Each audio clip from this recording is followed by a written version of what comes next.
I'm going to be giving you a new poem today.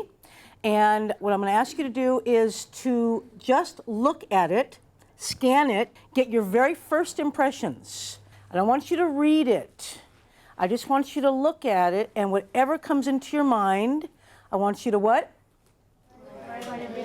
Talk to the text, write it down, get it out. Okay, so we're just going to take about 3 minutes or so just to talk to the text, like you're looking at it from an airplane overhead.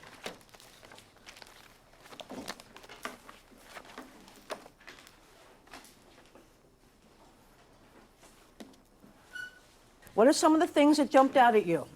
Harris? A Mexican guy wrote it. Okay, a Mexican person wrote it. How do you know that? It says by Ricardo Sanchez. Ricardo Sanchez. So you know that that name is probably a Hispanic name. Okay, good, good. Cindy? It's gonna in the title, Old Man. It's like gonna be about somebody old or. Okay. Tito? It says old man grandfather at the second Aha.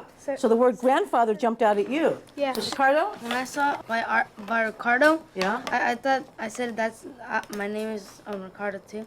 Good. So that was a connection, wasn't it? Yeah. Okay, you made a connection to yourself. Good. Anything else, Harris? You can tell that the story's old because it says October 8, 1972. Aha. You noticed when it was written, October 8th, 1972. Any other impressions?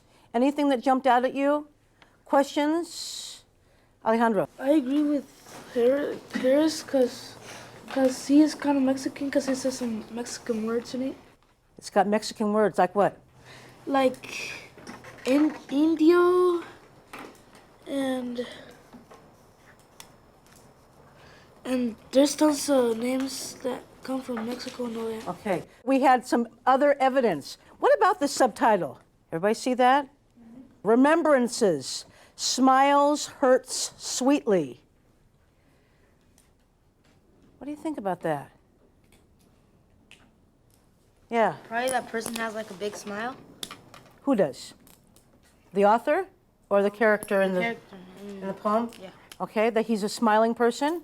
Okay, that's a prediction. Jerry? Probably somebody in the character died and like very like peacefully. Peacefully. And that you say sweetly reminds you of peacefully. Okay, so you think it's about him dying. Cindy? I think that it's about somebody. It says their remembrance.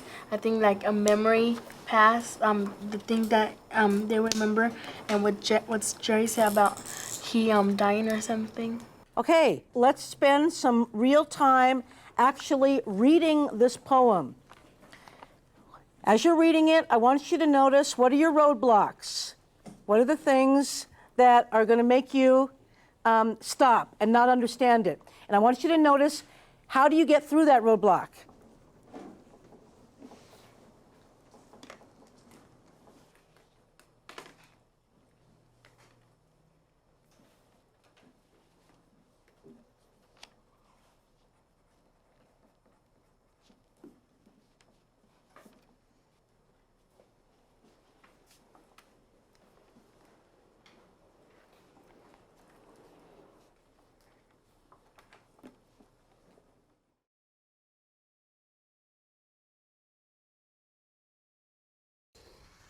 Okay, now look at this. Something like that. So which one's maximum comes first? The pink one. Pink one. The pink one. The pink comes first? The maximum? And then this? So who is leading who? The pink is leading. The pink one. Pink always Okay, leads. so, well, let's get into a group for 2 minutes, discuss it with your partners. See confusion here.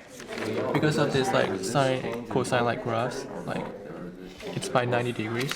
So yeah, Wait, you got it? Does the voltage direction ever change? So The voltage always like is the same. It's always gonna be the same. Yeah. the voltage is same, but the phasor of the current are moving. differently in a capacitance and inductors and a resistance.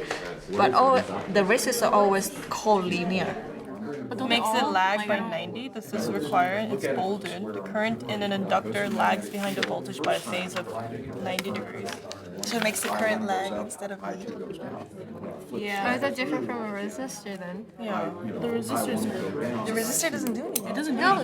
The resistor restricts the flow of electrons. It's not the current. It's not the same thing as the current. The current is the flow of electrons. Yeah.